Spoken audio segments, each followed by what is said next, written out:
Bilang babae, hindi dapat tayo pumapayag ng may kahati. Hindi tayo dapat papayag na may ka-share tayo. Bilang babae, dapat may kanya-kanya tayong mga gamit. Bilang gamit. Alam mo na yun. So, by the way, here's my, ano ba tawag dito? Body care routine.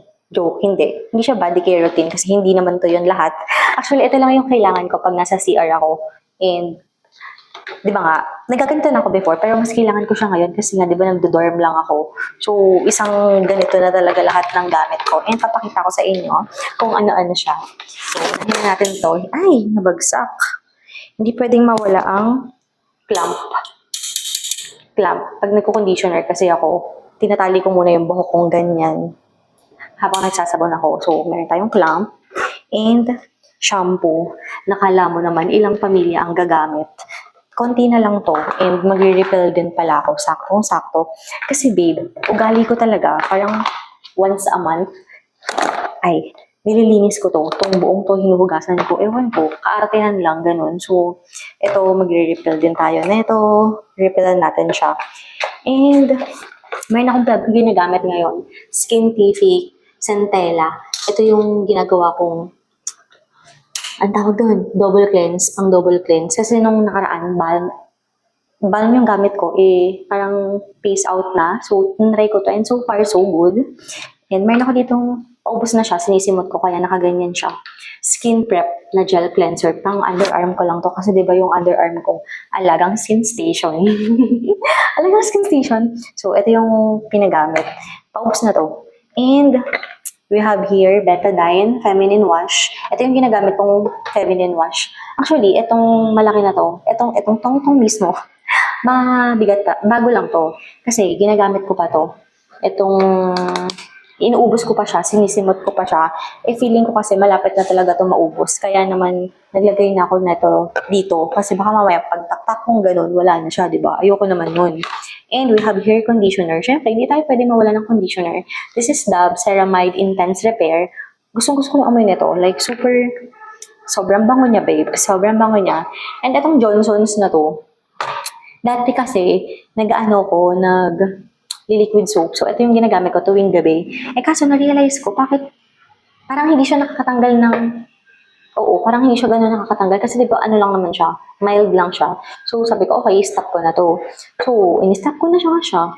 And, may ganito pa pala to nung napag-desisyonan kong i-stop ko na siya. Pero, ginawa ko na lang siyang hand wash. Like, before ako mag-ganito, nag-hand wash muna ako. Ito muna yung ginagamit kong soap para sa kamay ko. And, ang ginagamit kong sabon is, huwag niyo ako i-bash, baby. Yes. Plastic cup. Kasi gusto ko, kasi itong sabon na to, by the way, this is Dove. Ito. Nilabas ko to, kala ko kasi mag-refill ako. Ikaka-refill ko lang pala. Kakabukas ko lang ng bago. Huwag niyo ako i-bash kasi gusto ko, kasi nga, diba, yung ganitong sabon, parang mga 1 week lang umaabot sa akin. So, gusto ko, kada maglalabas ako ng bagong sabon, gusto ko, meron ng bagong cup, ganun. Para naman, hindi dubyot. Kasi tignan mo, ayoko naman kasi ng sabunan talaga kasi kailangan mo siyang hugasan. Ito, tapon-tapon lang. So, tsaka, by the way, nag-start ako mag-Dove. Ito yung Dove Radiant Care na Niacinamide Vitamin C. Nag-start ako ng ganito, kaya ako in-stop to, tsaka yung Kojic before, kasi nga, sabi sa akin ng derma, yung sa skin ko nga daw, parang masyadong nakaka-dry yung Kojic. So, in-stop ko na din to. Tapos, ito yung na-recommend niya. So, ito na talaga yung ginagamit ko twice a day. Umaga-gabi, ito na talaga yung panligo ko. And, meron ako here. Huwag niyo ako i-bash.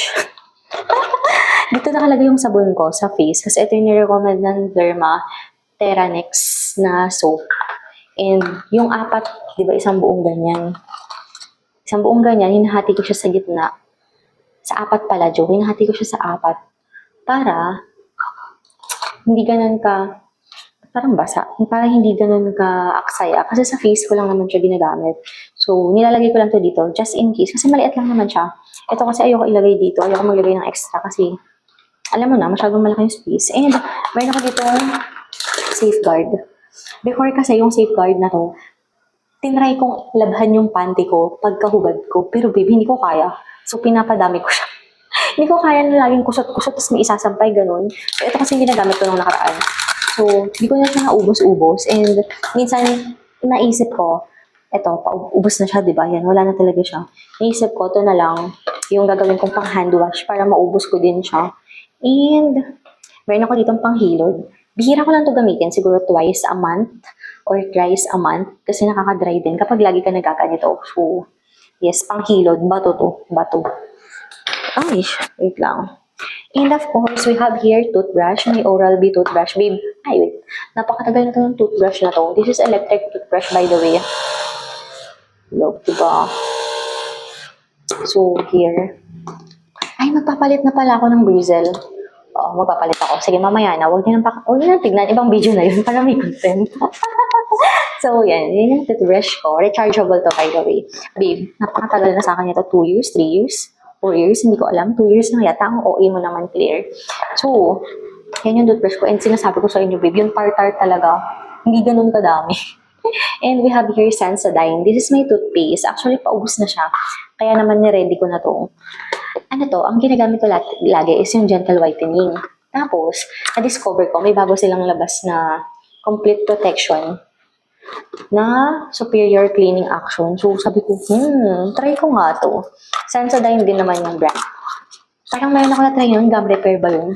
Baby, hindi para sa akin. Parang hindi ko siya feel. Ay, ang cute. Here. Ay, ang liit niya naman. Ay, hindi joke. 100 lang din. May toothpaste. So, lalagay ko na din to dito kasi paubos na siya, bibo. So, yes.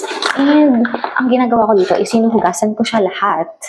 And after ko mahugasan lahat, tsaka ito, hinuhugasan ko din kasi to. Yan, hinuhugasan ko yan. Ito, nilalagyan ko to dati. Ito, dito nakalagay ko lahat para hindi siya sabog-sabog. After ko mahugasan, pupunasan ko lang, then ibabalik ko na siya kagad. Ganun lang. Ganun lang kadali.